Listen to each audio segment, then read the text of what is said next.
Subscribe करें और bell दबाएं ताकि कोई खबर रह न जाए।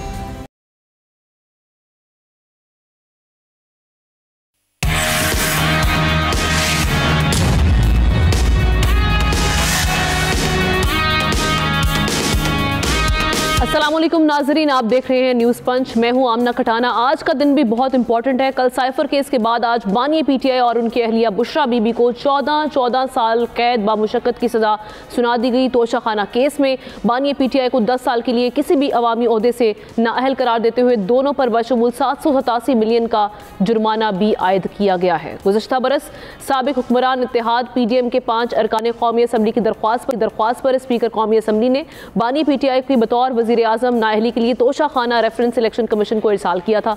इलेक्शन कमीशन ने तोशाखाना केस में बानी पीटीआई को नाअहल करार देने का फैसला सुनाने के बाद उनके खिलाफ फौजदारी कार्रवाई का रेफरेंस अदालत को भेज दिया था। रेफरेंस में इल्ज़ाम आयद किया गया था कि बानी पीटीआई ने तोशाखाना से हासिल होने वाले तोहफ़े फरोख्त करके जो आमदन हासिल की उसे अपने असासे में जाहिर नहीं किया। आइन के आर्टिकल 63 के तहत दायर किए जाने वाले रेफरेंस में आर्टिकल 62(1)(f) के तहत बानी पीटीआई की नाअहली का मुतालबा किया गया था, जबकि गुज़श्ता साल 5 अगस्त को इस्लामाबाद की अदालत ने बानी पीटीआई को तोशाखाना केस में 3 साल कैद की सज़ा सुनाई थी, जिसे बादअज़ा 29 अगस्त को इस्लामाबाद हाई कोर्ट ने मुअत्तल कर दिया था।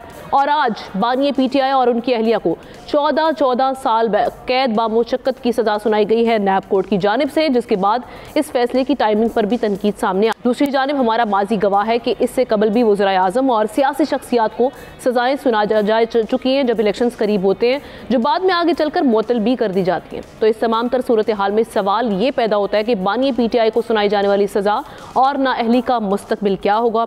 इस फैसले को हमारे पैनलिस्ट किस तरह से देख रहे हैं, मैं पैनलिस्ट का तारुफ करवा देती हूँ। नज़ीर लकारी साहब कराची स्टूडियोज़ में हमारे साथ मौजूद हैं, डॉक्टर दानिश हमारे साथ मौजूद हैं कराची स्टूडियोज़ में, एहतशामुल हक साहब इस्लामाबाद स्टूडियो से हमें ज्वाइन कर रहे हैं, ज़ाहिर शाह शिराजी साहब पेशावर स्टूडियोज़ में मौजूद हैं। मैं बढ़ूंगी इस फैसले की जानिब और किस तरह से देख रहे हैं हमारे पैनलिस्ट। डॉक्टर दानिश, आप किस तरह से देख रहे हैं आज के फैसले को और इसका जो पहले हमने देखा इसकी जो हिस्ट्री रही है केस में और फैसले जो सामने आए। बहुत शुक्रिया आपका आमना।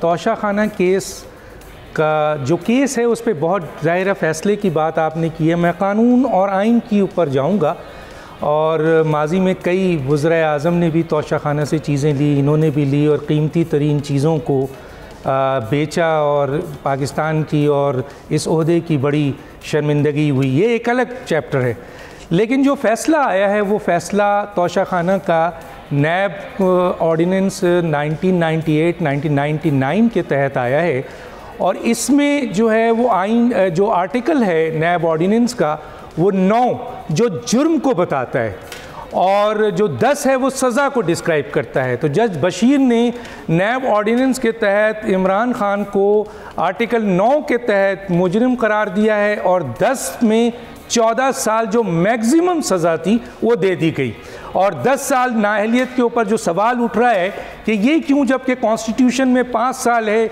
और तायात जो किया था वो गलत है। देखिए नैब ऑर्डिनेंस में 10 साल की सज़ा नाअहली मौजूद है, तो यहाँ पर तो कोई दूसरी चीज़ नहीं है।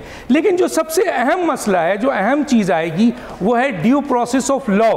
क्योंकि 340 जो CRPC है 340 और 342 एक मुल्जिम की जिम्मेदारी है वो डिफेंस को अपने डिफेंस को जो है वो साबित करे और दूसरा जज की जिम्मेदारी है 342 कि वो तमाम एविडेंस की बुनियाद पर जो ट्रायल समरी होती है उसके ऊपर मुल्जिम से कहे कि वो उसका जवाब दे। लेकिन अगर ड्यू प्रोसेस में 340 या 342 नहीं होगा और आप उसको सज़ा दे दें, चाहे मुल्जिम ने उस वक्त नहीं दिया हो, और उसके लिए भी ये पॉइंट मौजूद है कि कई तरीक़े मौजूद हैं, तो अगर आपने सज़ा दी और ड्यू प्रोसेस ऑफ लॉ 342 जिसके बारे में कहा है कि कंप्लीट नहीं किया गया, 340 जो कंप्लीट नहीं किया गया, इस लिहाज से कहा जाता है कि अगर ड्यू प्रोसेस कंप्लीट नहीं होगा तो फिर वो सज़ा एपिलेट कोर्ट में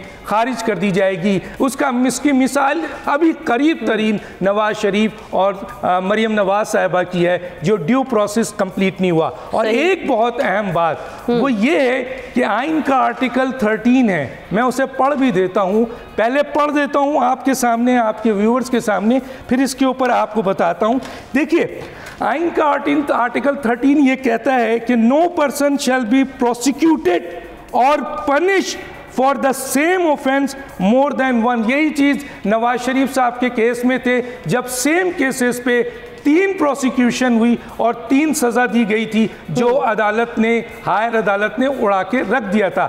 यहाँ पर भी तोशाखाना केस पे ऑलरेडी जब ये केस आपके सेशन कोर्ट में आया और इस केस के ऊपर 3 साल सज़ा इमरान खान साहब को दे दी गई। मैं फिर बताना चाहता हूँ कि मैं कानूनी नुकात यहाँ पे रख रहा हूँ एज ए तालिब इल्म। जब 3 साल की सज़ा उनको दे दी, जो सज़ा सस्पेंड हो गई, सज़ा ख़त्म नहीं हुई है, इस बुनियाद पर तोशाखाना केस पे दूसरी प्रोसिक्यूशन और दूसरी जो सज़ा दी है वो आइन के आर्टिकल 13 के खिलाफ है। और यहाँ पर एक बात बता दूँ, कोई नैब ऑर्डिनेंस, कोई रूल ऑफ लॉ, कोई CRPC, कोई एक्ट ऑफ पार्लियामेंट, कोई रूल ऑफ बिजनेस, कोई कानून भी आइन से बड़ा नहीं है, आइन सुपीरियर है। तो इस वक्त मैं यहाँ पर क्लियर बोलना चाहता हूँ कि अगर मैं आइन को देखता हूँ तो तोशाखाना केस के ऊपर 2 प्रोसिक्यूशन नहीं हो सकती। आइन बोल रहा है, मैं नहीं बोल रहा।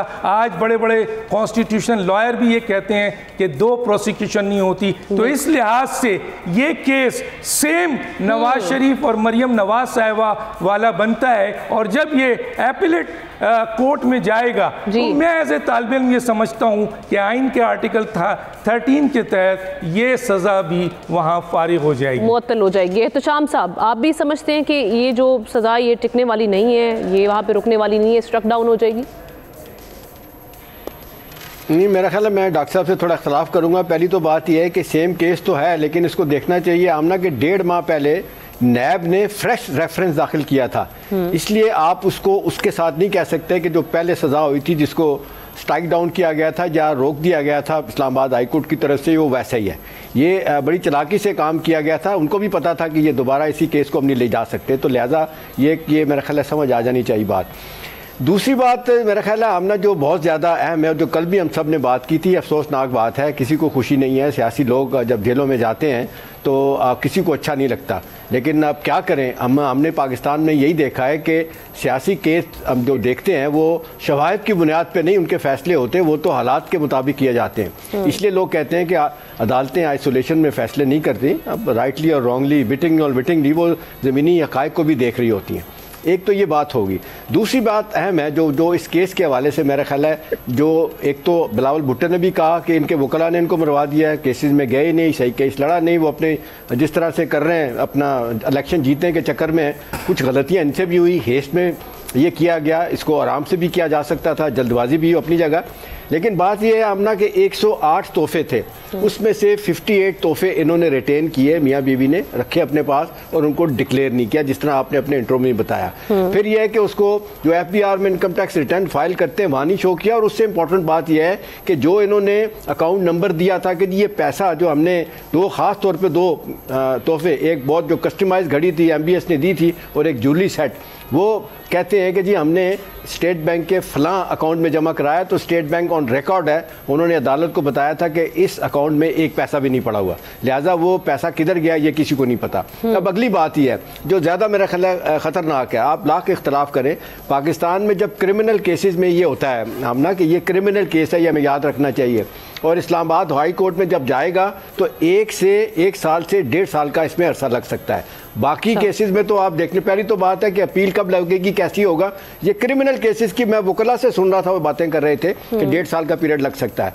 और एक देखें एक मुश्किल आ गई, और फिर जो हम चाह रहे थे, लोग चाह रहे थे इनके सपोर्टर के शायद इलेक्शन से पहले ये सस्पेंड हो जाएगा, फैसला इनके लिए आसानी होगी। मेरा ख्याल आसानी नहीं होगी, मुश्किलात होगी। और ज़ाती तौर पर मैं कहूँगा अफसोस होने के साथ साथ ये अपनी हिकमत अमली, नाक़िस हिकमत अमली थी, जिसकी वजह से इनके लिए मसाइल पैदा हुए। जी लगारे साहब, ये आप समझते हैं कि ये जिस तरह से बाकी तहरीक इंसाफ के वकला कह रहे हैं कि 14 सेकंड में ये केस उड़ जाएगा, इस केस में कुछ है नहीं, इस फैसले को आप वैसे कैसे देख रहे हैं? मेरे ख्याल में किसी भी मामले में जो कानूनदान है, जो वकील है, जिसने किसी का काउंसल बनकर कोर्ट ऑफ लॉ में पेश होना है, उसको एक तो मिसलीड नहीं करना चाहिए और कानून के मुताबिक जो सूरत है वही बतानी चाहिए। एक रेफरेंस दाखिल किया गया और मुख्तलिफ चीज़ें हासिल की गई थी। मुझे नहीं मालूम कि उससे पहले जो केस किया गया था सिविल कोर्ट में, एक केस किया था और जिसके ऊपर सज़ा हुई थी 3 साल की, उसमें कौन सी चीज़ों को शामिल किया गया और इस नए रेफरेंस में, और ये फ्रेश रेफरेंस दाखिल किया गया था। और अगर इस पर ऑब्जेक्शन तो वही लगा सकते थे ना, पहले उसी कोर्ट में ये ऑब्जेक्शन ला सकते थे कि जनाब ये इस पर तो हम ट्रायल भुगत चुके हैं, हम सज़ा भी काट चुके हैं, सज़ा भी हमें दे दी गई है और जो हाई कोर्ट ने मुअत्तल भी कर दी है। अब ये नए सिरे से ये ट्रायल क्यों हो रहा है और ये क्यों रेफरेंस दाखिल हुआ है, तो इस पर तो वो वकला बड़े सीनियर वकला थे जो पेश नहीं हुए अदालत में। सबसे बड़ी बात यह है, मुझे जिस बात का अफसोस और मलाल है वो ये है कि जिन्होंने डिफेंस करना था उन्होंने डिफेंस नहीं किया। देखें, ये कोई खुशी की बात नहीं है, किसी भी सियासी लीडर को सज़ा होना जो है ये किसी के लिए खुशी की बात नहीं हो सकती है। हमने उस वक्त भी कहा था और अब भी ये कहते हैं कि जनाब इन चीज़ों के बारे में जो कानून के जिन लोगों ने दिफा करना वो दिफा तो करें ना अपना, जाकर उस सारी सूरत हाल में। फिर आप ये तो आपका वो राइट रहेगा ना, अपील में जब जाएंगे जनाब हम तो पेश हुआ, हमारी बात ही नहीं सुनी गई, और वो आमदन इसको जो है वो अवॉइड करते रहे। दूसरी बात यह है कि आइन का आर्टिकल 10 ये कहता है कि ड्यू प्रोसेस ऑफ लॉ होना चाहिए और लाजमी है कि ड्यू प्रोसेस ऑफ लॉ हो। इसको भी जाहिर जब अपील में जाएंगे तो देखा जाएगा कि ड्यू प्रोसेस ऑफ लॉ के तहत हुआ है कि नहीं हुआ है। और वैसे भी nobody should be condemned unheard, और अगर उनका आखिरी बयान जो था वो फाइनल था और उसी के तहत सज़ा होनी थी तो नहीं सुना गया। कल जो सज़ा हुई थी शाह महमूद कुरैशी साहब को तो उसमें भी ये हुआ था, लेकिन क्या पूरी प्रोसीडिंग्स के दौरान अगर वो मौजूद रहे हैं और तमाम चीज़ें उनके सामने रही हैं और उनके दिफा भी उस वक्त तक तो दिफा भी किया जा रहा था, ये तो आखिर में बिल्कुल जब देख लिया और जब ये बातें मीडिया में आने लगी कि जनाब सज़ा का वक्त करीब है तो फिर उन्होंने दिफा ही छोड़ दिया। मैं कहता हूँ कि दिफा छोड़ देना जो है वो मुनासिब नहीं था, उन्हें दिफा का हक़ इस्तेमाल करना चाहिए था और एक सियासी लीडर को सज़ा की तरफ जाने से बचाने के लिए, ताकि वो आकर सुरखरू होकर कहते ना, अब एक ग्रुप की सूरत में जाकर खड़े हो जाते और कहते कि जनाब हम गए थे दिफा के लिए, हमें तो मौका नहीं मिला है और हमने दिफा भी दिया, हमने ये बात भी पेश की, हमने ये भी बता दिया था, ये नुकात भी हमने पेश कर देते, हमारी सुनी नहीं, या ये कि उनको देखा नहीं गया, कंसीडर नहीं किया गया। अपील में भी तो आपके पास एक मजबूत ठोस जवाब मौजूद होता कि आपने बात पेश की मगर सुनी नहीं गई। तो अब मेरा ख्याल है कि एक बहुत मुश्किल सूरत हाल है। ठीक है, और ये इलेक्शन तो हो ही जाएंगे, लेकिन इलेक्शन के असरात पर शायद कोई आप अलग सवाल करें तो हम इस पे हम अलग से पूछेंगे। ज़ाहिर शाह शिराजी का इस पे टेक ले लेते हैं कि वो आज के वर्डिक्ट को किस तरह से देख रहे हैं, क्योंकि ये कहा जा रहा है कि मैक्सिमम सज़ा दी गई है जो नैब के ऑर्डिनेंस के मुताबिक।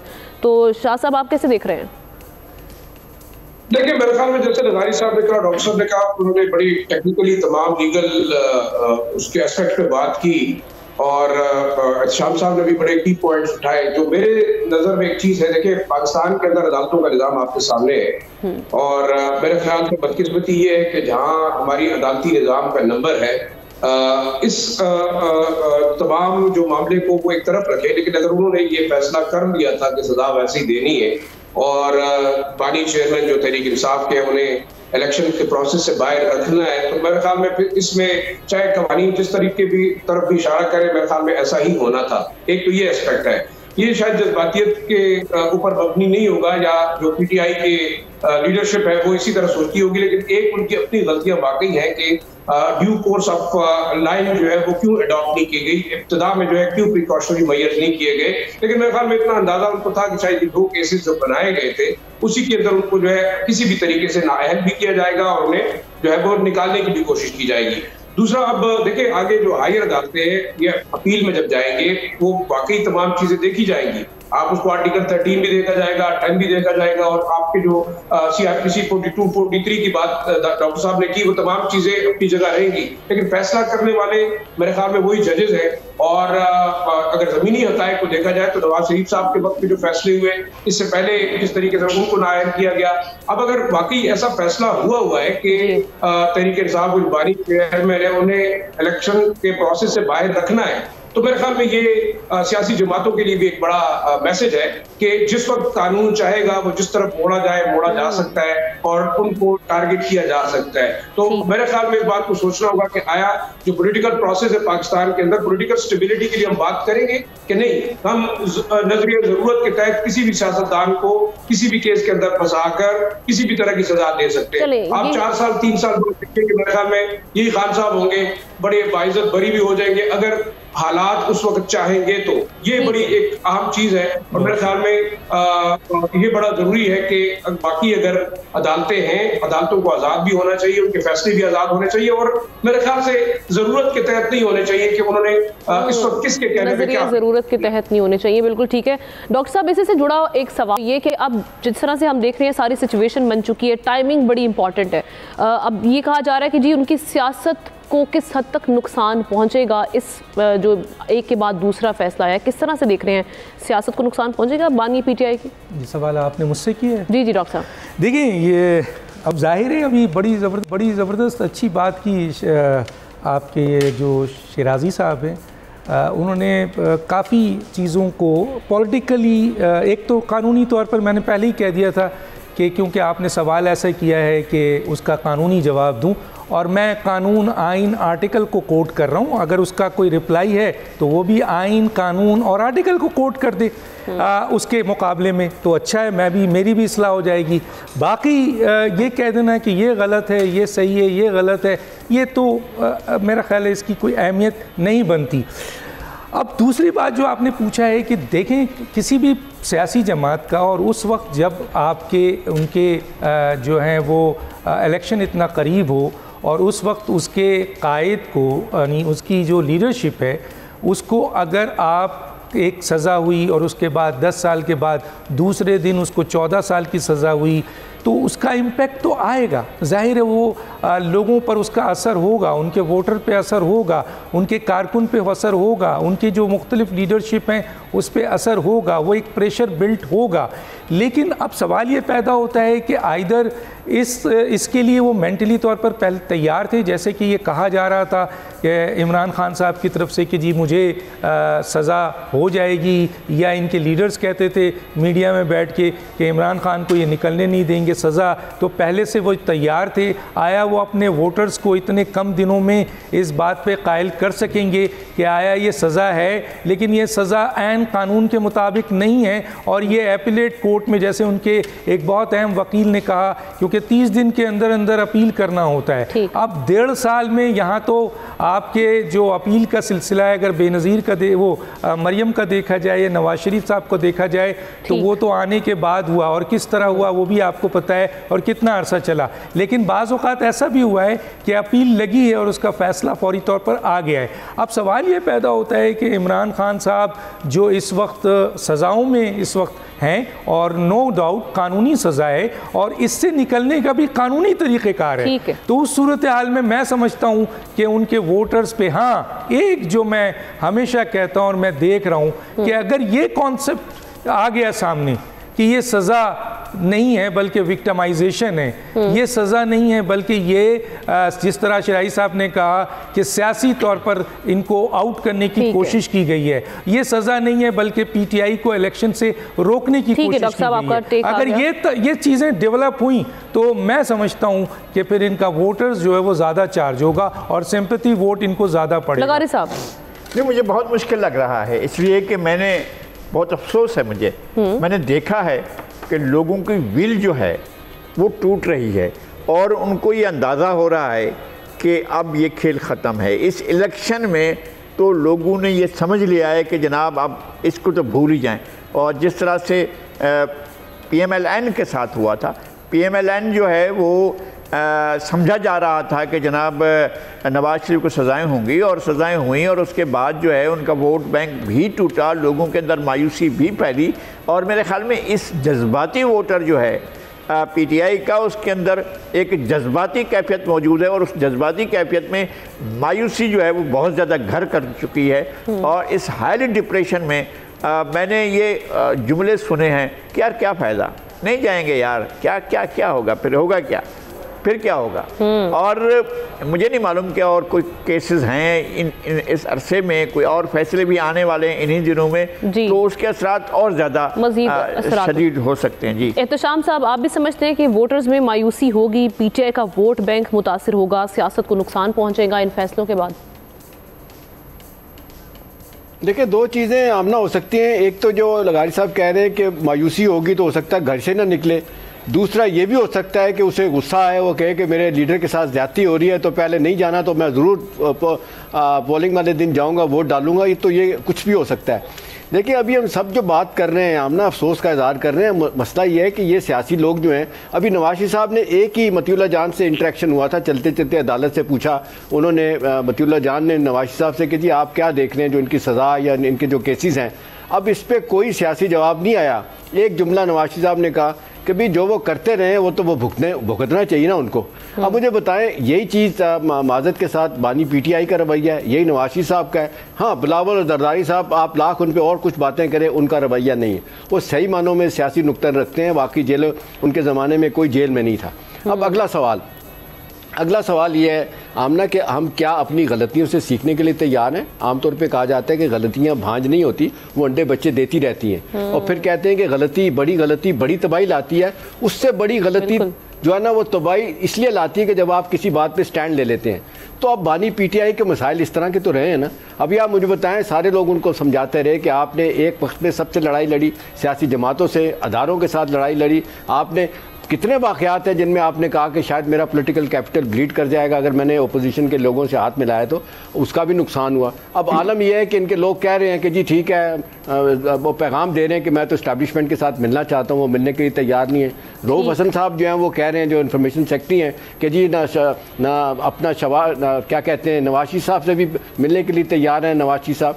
अब मतलब है कि ये इतने देर के फैसले इनको कहाँ से कहाँ ले गए। अब ज़ाहिर शाह साहब, वो कहते हैं कोर्स करेक्शन होना चाहिए। ठीक है, कोर्स करेक्शन होना चाहिए। ज़ाहिर शाह साहब, आप कैसे देख रहे हैं, किस हद तक आप देख रहे हैं कि ये अफेक्ट कर सकते हैं, क्योंकि बिल्कुल इलेक्शंस में कुछ दिन रह गए हैं, केसेस के फैसले?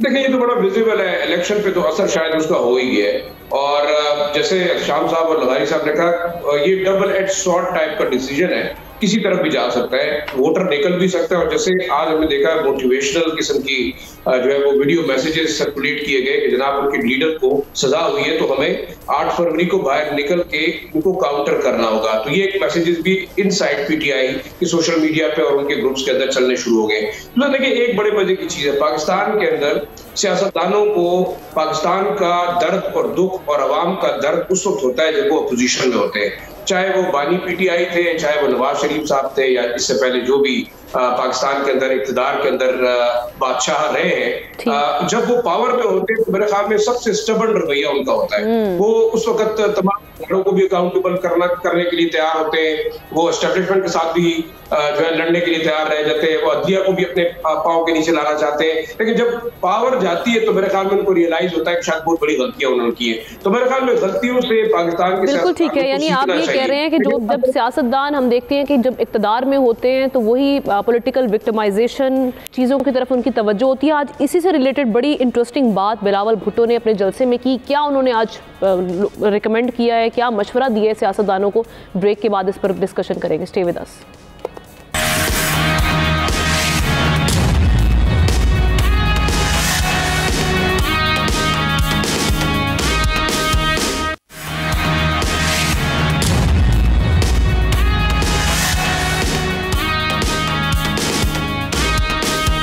Welcome back once again. इंतखाबात का मौसम है, मुल्क भर में हम देख रहे हैं सियासी सरगर्मियाँ अपने अरूज पर पहुँच चुकी हैं। मुख्तलिफ इलाकों में जलसे जुलूस भी हम देख रहे हैं। ऐसे में बिलावल ने आज मालाकंड में जो तकरीर की है, उनकी जो तकरीर थी उसमें आज नया क्या था, पहले वो आपको सुनाते हैं। इंतकामी सियासत के हवाले से हम सुनते आए हैं कि हर दौर में इंतकामी सियासत ली जाती है जिसकी वजह से एक पार्टी को कॉर्नर कर दिया जाता है। क्या जो बिलावल ने अभी कहा है कि तमाम सियासी जमातें तय कर लें कि हमने सियासत को सियासत ही रखना है, क्या इस तमाम तर सूरत हाल में हम देख सकते हैं कि हमारे मुल्क में ये मुमकिन है इंतकाम की सियासत का खात्मा? ये सवाल लेकर मैं अपने पैनलिस्ट की जानिब बढ़ूंगी। लगारी साहब, आप समझते हैं कि ये हो सकता है, ऐसा होगा कि पार्टी से एक पेज पर आएंगी कभी? मेरी ख्वाहिश है कि ऐसा होना चाहिए। और ये पुरानी बीमारी है, नई बीमारी नहीं है कि सियासत को ज़ाती दुश्मनी में बदल दिया जाता है। ये पाकिस्तान बनने के बाद से ये सिलसिला चल रहा है। और जब ये कहा जा रहा था कि भुट्टो को कोहाला के पुल पर फांसी देंगे, हो सकता है उनकी नीयत थी या नहीं थी, क्या था, लेकिन एक सियासी नारा बनाया गया था। और वही एयर मार्शल असगर खान थे कि जो बाद में MRD का हिस्सा जाकर बने थे, जाकर वो खुद जाकर उसका हिस्सा बने थे और वो जाकर बैठे थे बेगम नुसरत भुट्टो के साथ। वो जाकर बैठे थे। सरदार शेरबाज मज़ारी फांसी के वक्त उनकी क्या पोजीशन थी ये कोई नहीं जानता है, लेकिन वो फांसी के हक़ में नहीं थे। मुझे ज़ाती तौर पर उन्होंने कहा था कि मैंने ताज़ियत का ख़त भेजा है बेगम नुसरत भुट्टो को। लेकिन फिर क्या हुआ था, देखिए उस वक्त के लोग शायद मेरे ख्याल में बड़े लोग थे, और वो ये हुआ था कि जब जुल्फ़िकार अली भुट्टो की फांसी हो चुकी थी, उसके बाद वो लोग जो जनरल ज़िया की काबीना में बैठे हुए थे, वो लोग चल कर गए उनके पास कि चलें अब जमहूरियत की बहाली के लिए मिल जाते हैं। तो बेगम भुट्टो ने दिल बड़ा किया, अपने दरवाजे खोल दिए, उन्होंने कहा आए बैठें, हमने पाकिस्तान को जमहूरियत की तरफ ले जाना है, आए बैठ जाएं। वो सारे लोग जाकर बैठे थे जो काबीना में शामिल रहे थे। और फिर उसके बाद उन्होंने MRD की तारीख साज मूवमेंट चलाई थी। वो मामूली बात नहीं है कि जनरल ज़िया के दौर में इतनी बड़ी तारीख चली थी जिसने बाकायदा हिला दी थी, जनरल ज़िया के इक़्तिदार की चूल्हे हिला दी थी जी। लेकिन अगर आप सियासी दुश्मनी में चले जाते हैं, यानी ये क्या बात हुई कि मैं उसकी शक्ल नहीं देखा, अब तो मेरे निशाने पर आ गए। ये खान साहब जब कह रहे थे मुझे अफसोस हो रहा था, क्यों, ये सियासी मुखालिफ हैं। आप ड्यू कोर्स ऑफ लॉ के तहत जाएँ ना उसके पास, आप उनके खिलाफ जाएँ जी। आप अपने सियासी मुखालिफिन को अपना ज़ाती दुश्मन न बनाएं ना, फिर लोग क्या होता है अकेले रह जाते हैं। मुझे नवाज शरीफ का एक मैं बहुत उनकी तनकीद करता हूँ, एक काम बहुत अच्छा लगा था जब हादसा हुआ था और जनाब इमरान खान गिर गए थे, उससे लिफ्ट से गिरकर नीचे चले गए थे, और इंतखाब पिछले 2008 के इंतखाबात 2013 के इंतखाबात में तो नवाज शरीफ चल कर गए थे उनके घर पर और जाकर उनके घर पर जाकर उनकी खैरियत दरियाफ्त की थी। मेरे ख्याल में इस तरह का बड़ापन होना चाहिए, ये बड़ापन होना चाहिए। इस मौके पर सियासतदानों को ये कमेंट्स आने चाहिए कि जनाब ये ठीक हुआ या गलत हुआ है। वो तो जाहिर है हर मुखालिफ सियासतदान यही कहेगा ना, जो आप अपना किया भुगत रहे हो। कभी ये भी तो हो ना कि आप कानून के मेरिट पर बात करें और कहें कि जनाब ऐसा हो सकता है या ऐसा नहीं हो सकता। ज़ाहिर शाह साहब, आप समझते हैं कि अब वाकई वक्त आ गया कि अब सब चीज़ें इसको बंद करना चाहिए और एक नए सिरे से, एक नए चैप्टर से आगाज़ करना चाहिए, सियासतदानों को इंतकामी सियासत को तर्क करना होगा? देखिए मेरे ख्याल में सियासी माहौल के अंदर सियासी नारेबाजी करना और वाकई एक एक्सट्रीम तक आपस की दुश्मनियां ले जाना, ये मेरे ख्याल में वाकई ना जमहूरियत के लिए बेहतर है और ना इन सियासी लोगों के लिए। लेकिन एक बार फिर आप देखें कि हमने जैसे ही देखा कि PTI के जो चेयरमैन है इमरान खान साहब, अगर वो सिस्टम के अंदर से बाहर हुए, PTI बाहर हुई है, तो दोनों जो जमातें हैं PMLN और पाकिस्तान पीपल्स पार्टी, उनकी लीडरशिप का एक दूसरे के खिलाफ रवैया कैसे रहा है। मेरे ख्याल में फिर वही इल्जाम तराशी शुरू हुई है। लेकिन अगर ये इल्जाम तराशी रहती है सिर्फ सियासी जो स्ट्रगल है या जो इलेक्शन की एक कैंपेन है उसकी हद तक, तो फिर ठीक है। लेकिन अगर आप बाकी किसी के ईमा पर या किसी के कहने पर अपने मुखालफिन को निशाना बनाते हैं, ये एक बड़ा अहम पॉइंट है। और हम देख रहे हैं कि मेरे ख्याल में एस्टेब्लिशमेंट के रोल की जब बात की जाती है तो यही सियासी जमातें बाद में फिर कहती हैं कि हमने किसी के कहने पे ये कुछ किया। तो मेरे ख्याल में जो पॉलिटिकल मैच्योरिटी है वो बड़ी इंपॉर्टेंट है। अगर आप वाकई पॉलिटिकल प्रोसेस और डेमोक्रेसी को इस मुल्क के अंदर वाकई जो है वो परवान चढ़ाना चाहते हैं तो आपने हकीकतन जो है उसके ऊपर काम करना होगा। ऐसा नहीं कि आप किसी भी रिमोट कंट्रोल के थ्रू जो है वो कंट्रोल होते रहे, आप वो मुखालिफ जो कि पहले हुकूमत में था आप उसे टारगेट करेंगे। और मेरे ख्याल में यही जमातें करती रही हैं। देखिए बेनज़ीर भुट्टो साहिबा और मियां नवाज शरीफ साहब का चार्टर ऑफ डेमोक्रेसी हुआ, उसके बाद बेनज़ीर भुट्टो साहिबा की स्टेटमेंट थी कि मैं तमाम सियासतदानों के साथ बैठ सकती हूँ लेकिन सिर्फ नवाज शरीफ साहब के साथ नहीं बैठ सकती। आज बिल्कुल बिलावल भुट्टो ज़रदारी साहब ने बात की है, लेकिन आप देखें कि जो PMLN की लीडरशिप और पीपल्स पार्टी की वो एक दूसरे को किस तरीके से टारगेट कर रही है। तो मेरे ख्याल में वाकई एक ऐसा कल्चर जरूर पॉलिटिकल कल्चर होना चाहिए इस मुल्क के अंदर कि आप होना चाहिए, लेकिन अभी उसके बाद जो है देखना कि ये कि सियासतदान इस पर अमल करते हैं या नहीं करते। एहतशाम साहब, प्रिसाइजली ऐसा हो सकता है, होगा क्या? आपको लगता है हमारे जो सियासतदान हैं उनका रवैया ऐसा है कि वो कभी इस बारे में सोचेंगे? देखिए आमना, होने को तो बहुत कुछ हो सकता है। अभी देखिए यही दो बड़ी पार्टियां जो थी एक ज़माने में, पीपल्स पार्टी, PMLN, वो जो 90s की दहाई का हम जिक्र करते हैं, पैथोलॉजिकल हेट्रेड, एक दूसरे के खिलाफ इतनी नफरत थी, उसके बाद आहिस्ता आहिस्ता तब्दील हुई।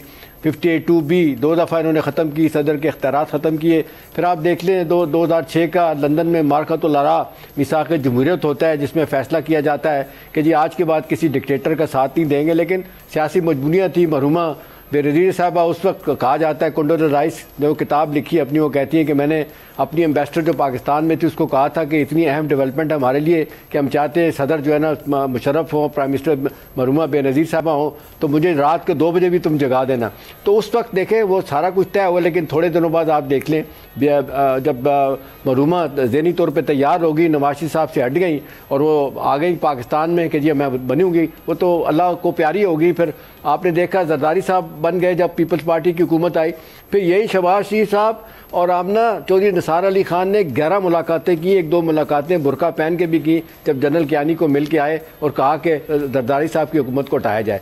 देखिए होने को तो सब कुछ हो सकता है। अभी वो जो मिसाल हम उठते बैठते देते हैं साउथ अफ्रीका की ट्रूथ एंड रिकन्सिलियेशन कमीशन की, वही बना लें, अपनी गलतियाँ दुरुस्त कर लें, आइंदा के लिए तय कर लें चीज़ें। कल जिस अंदाज से बिलावल साहब ने बड़ी सख्त बातें की थी, मुझे बड़ी हैरत हुई जब उन्होंने कहा, अगर जो बातें सही थी कि जी ये जरदारी साहब की ज़ुबान नवाज शरीफ साहब के ज़माने में काटी गई, उनको 11 साल जेल भेजा गया, अगर से जरदारी साहब ये माफ़ कर चुके हैं। और आपको वाक़या याद होगा सैफुर रहमान साहब का, जी डॉक्टर साहब, हाँ सैफुर रहमान साहब का वाक़या याद होगा, नैब चेयरमैन थे और वो भुट्टो वो वहाँ अपना गवाह हामिद मीर किस तरीके से पाँव में गिरे थे जरदारी साहब के। एहतशाम साहब ने एक बड़ी ज़बरदस्त बात की है और वही पाकिस्तान के मसाइल का हल है, और वो है ट्रुथ एंड रिकन्सिलिएशन। जी ये अगर इस पे नहीं जाएंगे तो उम्मीद नहीं की जाती है। लेकिन एक बात यहाँ मैं कहता चलूँ कि ये बिलावल भुट्टो जो साहब ने जो तकरीर की है और जो उन्होंने कहा है कि सियासत में दुश्मनी की तरफ नहीं ले जाएं, ये वो शख्स कह रहा है जिसकी माँ को सियासत करते हुए कत्ल कर दिया गया। ये वो शख्स कह रहा है जिसके आपके नाना को गैर आइनी तौर पर, गैर कानूनी तौर पर उसको फांसी दे दी गई, जिससे पाकिस्तान की सियासत और पाकिस्तान का जो वजूद है, स्ट्रक्चर, वो काफ़ी डिस्टर्ब हुआ। और वो उसका नवासा और उनका बेटा आज खड़े होकर कह रहा है। देखिए इमरान खान साहब और मियाँ नवाज शरीफ साहब में ये सलाहियत ही नहीं है जो नज़र आई है कि वो मुफाहमत की सियासत करें। उन दोनों के अंदर जो चीज़ नज़र आई है वो नफ़रत हमेशा नज़र आई है। आप देख लें मियाँ नवाज शरीफ साहब के कितने बयानात हैं, मैं कोट करना चाहूँ तो कर दूँ। दूसरी तरफ इमरान खान साहब आए तो उन्होंने सियासत को दुश्मनी का महराज पे पहुँचा दिया, नफ़रतों। अब पाकिस्तान के अंदर सियासत और मुआशरत तब तकसीम हो चुकी है और इस तरह की नफ़रत पैदा हो चुकी है। इस मौके पर अगर बिलावल भुट्टो ये जुमला कह रहे हैं जिनका माजी ये मसलन उनको अगर देखा जाए तो किसकी ज़्यादा नुकसान हुआ है? क्या पंजाब के किसी लीडर्स का कोई नुकसान हुआ है? बताएं कौन है? या तो छोटे सूबे के लोगों को नुकसान हुआ है और उस सूबे का एक नुमाइंदा नए नौजवान लड़का ये कह रहा है कि सियासत को दुश्मनी पे ना ले जाएं, इख्तिता इस जगह ना ले जाएं जिससे नुकसान ना सिर्फ सियासी जमातों का होगा, जमहूरियत का होगा, बल्कि पाकिस्तान का होगा। और इस सूरत हाल में मैं समझता हूँ कि मुझे नहीं नज़र आता कि पाकिस्तान की सियासी जमातें अव्वल तो ये जमहूरी सोच रखती ही नहीं है। कौन सी सियासी जमात है ज़रा बताइए जिनके अंदर जमहूरी सोच है? असल में अगर जमहूरियत है तो सबसे अहम तरीन जो जमहूरियत का बेस होता है वो लोकल गवर्नमेंट्स है, जो कि सियासी जमातों की हुकूमत में नहीं होता। और दूसरी जो इम्पोर्टेंट बात है वो ये है कि इनका इंट्रा पार्टी इलेक्शन फेक होता है, जिसकी बुनियाद पर मारूसी सियासत होती है। तो ट्रुथ एंड रिकन्सिलिएशन जो है ये एहतशाम साहब ने बिल्कुल सही कहा है, वाहिद हल है, बिल्कुल वाहिद हल है। ये आपने हमारे पैनलिस्ट की इसलिए जिस तरह से हम इंतखाबात की बात कर रहे हैं और जो सियासी बयानबाजी भी इस पर जारी है, इसी तरह से हम देख रहे हैं कि इलेक्शन की सूरत हाल में सिक्योरिटी मसाइल भी कुछ सामने आ रहे हैं। इलेक्शन कमीशन ने कौमी असम्बली के हल्का ने 8 बाजोड़ खैबर पख्तूनख्वा की नशिस्तों PK-22 और PK-91 पर इलेक्शन मुलतवी कर दिए। बाजोड़ में आज नामालूम अफराद की फायरिंग से NA-8 और PK-22 से आज़ाद उम्मीदवार जाँ भाग हो गए हैं। अभी 8 फरवरी का दिन आया नहीं है और नाखुशगवार वाक़यात हम देख रहे हैं। ऐसी ही सूरत हाल में हम कराची की में भी ये सूरत हाल देख रहे हैं, जहाँ पर पाकिस्तान पीपल्स पार्टी और MQM एक दूसरे पर इल्ज़ाम तराशियाँ भी कर रही हैं। यहाँ पर भी फायरिंग के कुछ वाक़यात आए जिसमें कुछ हलाकतें भी रिपोर्ट हुई। तो इस सारी सूरत हाल में सवाल अब ये पैदा होता है कि कराची में सियासी जमातों के दरमियान जो बढ़ते हुए तसादुम है और ओवरऑल जो हम मुल्क में देख रहे हैं, इसमें इलेक्शन सिक्योरिटी कैसे यकीनी बनाई जा सकेगी, ये सवाल लेकर मैं बढ़ूंगी अपने पैनलिस्ट की जानिब। मैं आगाज़ करूंगी एहतशाम साहब से। एहतशाम साहब कैसे देख रहे हैं आप ये? देखिए, बाजोड़ का तो बड़ा अफसोसनाक वाक़या है और वो साथ जो बाकी फॉर्मर एजेंसीज हैं वहाँ पे भी सूरत हाल को इतनी अच्छी नहीं है। अब देखना तो यही है कि फ़ौज 3.25 लाख फ़ौज गई है, इसके अलावा लॉ इन्फोर्समेंट एजेंसीज FC और बाकी लोग भी वहाँ पे हैं। इसके बावजूद अगर वहाँ पे हालात ठीक नहीं है तो ये मेरा ख्याल है ये डेफिनेटली मुलतवी हो गए। कब तक होंगे नहीं होंगे फिर एक नया मसला हो जाएगा। मुझे ज़्यादा फ़िक्र है आमना जो कराची में हो रहा है। कराची में आप देख लें, मुस्तफ़ा कमाल साहब का सख्त बयान आया है कि जो उनका एक कारकुन शहीद हुआ, उसके बाद उन्होंने कहा है कि इसका हम बदला लेंगे, इसको हम ऐसे जाने नहीं देंगे, अन नोटिस नहीं जाएगा। उधर से सईद गनी साहब का भी इस तरह सख्त बयान आया। देखिए, दो बड़ी पार्टी कराची की जो एक मुद्दत से हुकूमत में है, साथ बैठती रही हैं, मिल के हुकूमतें भी करती रही हैं, अब एक दूसरे पे इल्ज़ाम लगा रही हैं कि जी 10-15 साल से पीपल्स पार्टी बैठी, उसने कुछ नहीं किया। वो कहते हैं जी मेयरशिप तो आपके पास रही है, बल्दियाती सारे मामलात आपके हाथ में थे, MQM आपने कुछ नहीं किया। सियासी बयानबाजी की हद तक तो चले ठीक है, आमना समझ आती है कि आप इलेक्शन को देखते हुए बयान दे सकते हैं। और जैसे ख्वाजा आसिफ साहब ने कहा था अपने बिलावल साहब के बारे में, कभी देखें ऐसा कुछ कर लें कि कल कोई फॉल बैक करना पड़े, हुकूमत में बैठना पड़े, तो फिर आपको शर्मिंदगी ना हो कि आपने कैसे बयान दिए। तो यही है, कल फिर यही बैठेंगे सारे मिल के। इन्होंने कोलिशन बना के हुकूमतें सूबों में भी बनानी है, यहाँ पे भी बनानी है। ये आपको मेरे दिखाने के लिए बहुत कुछ है, लेकिन असल बात यह है कि ये वायलेंस उस हद तक नहीं चले जाना चाहिए कि लोगों की शहादतें हों, लोग बेगुनाह मारे जाएं, उससे मामलात बड़े ख़राब होते हैं। तो हमेशा हमने यही देखा है, जो मुल्क दुश्मन अनासर होते हैं, हमने वो ये चाह रहे होते हैं कि ऐसे मौकों पे कुछ 2-4 लाशें गिर जाएं। बिल्कुल सही, गिर जाएंगी तो उनका मैदान साफ हो जाएगा। ये PNA की तारीख में लगारी साहब को याद होगा, यही हुआ था। लगारी साहब, हम कराची में देख रहे हैं खास तौर पे पाकिस्तान पीपल्स पार्टी और MQM का ये इशू बहुत ही ज्यादा इस वक्त इन दोनों के दरमियान हमेशा महाजाराई भी रही है और हमेशा एक दूसरे के साथ भी रहे हैं। 1988 में जब जनरल ज़िया-उल हक के बाद जमहूरियत बहाल हुई है तो ये दोनों इक़्तिदार में साथ थे, और उसके बाद जब भी पीपल्स पार्टी इक़्तिदार में रही है, कमोबेश 1993 से 1996 का ज़माना छोड़कर 3 साल ये छोड़कर, बाकी जब भी पीपल्स पार्टी इक़्तिदार में रही है, MQM भी उनके साथ रही है इक़्तिदार में, और PMLN के साथ भी इक़्तिदार में रही है। मेरे ख्याल में कि ये अगर ये तर्ज़ अमल अगर वोटर को अट्रैक्ट करने के लिए या वोटर के अंदर एक जोश जज्बा पैदा करने के लिए है कि आप बयानबाजी, तो ठीक है, बयानबाजी तो होती रहती है, आप सख्त बयान भी देते हैं, एक दूसरे के खिलाफ होता है, लेकिन हथियार उठाना जो है किसी सूरत में भी ये मुनासिब नहीं है। इसलिए कि ट्रैक रिकॉर्ड जो है, जब भी कराची में बदअमनी होती है, जब भी कोई कराची में खूनरेज़ी होती है, तो उसका नुकसान अहले कराची को ही होता है, यहाँ के शहर के लोगों को ही होता है। हमें अफसोस है कि तमाम सेगमेंट्स ऑफ द सोसाइटी जो कराची में रहते हैं मुतासर हो चुके हैं सर। और माजरत के साथ बड़ी वक्त की बहुत कमी है, तो मुख्तसरन मैं चाहूँगी कि अपने पैनलिस्ट की इस पर राय लूँ, क्योंकि क्लोजिंग का टाइम भी करीब है। डॉक्टर साहब, आप कैसे देख रहे हैं? देखिए, अगर मौजूदा इलेक्शंस के हवाले से जो ख़बरें हैं, जो इंटेलिजेंस रिपोर्ट है, जो ख़ुद सियासी जमातें भी इस बारे में इस चीज़ की वजाहत कर रही हैं कि 2 सूबा KPK और सूबा बलूचिस्तान जो है, जहाँ पर बड़ी थ्रेट्स हैं, न सिर्फ लीडरशिप को थ्रेट्स है बल्कि जलसे और जुलूस भी नहीं कर पा रहे हैं। और अभी जो वाक़या हुआ है बाजौड़ पे, और एक आज़ाद उम्मीदवार तो हैं लेकिन उसको PTI की सपोर्ट हासिल थी, और जिस तरह से कत्ल हुआ है, ज़ाहिर है ये जितना भी इसके ऊपर अफसोस किया जाए। अब रही बात जो आपने, क्योंकि वक्त की कमी है, कराची पे आ जाएं, तो कराची का अगर माजी आप देखें तो अच्छे हालात नहीं हैं। अगर यही 2 सियासी जमातें, यहाँ NP भी थी, इनके दरमियान जब क्लैश हुआ था तो कराची को कितना नुकसान, पाकिस्तान को कितना नुकसान हुआ था, कितनी लाशें गिरी थी, कितनी लोग जो है ना वो मारे गए थे।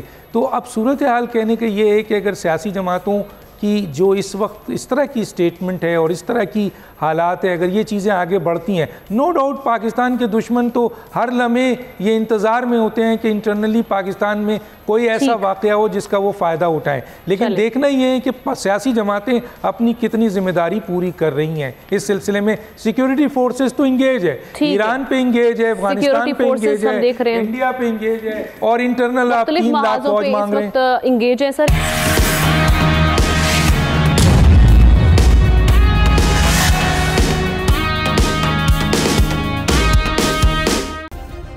सब्सक्राइब करें और बेल दबाएं ताकि कोई खबर रह न जाए।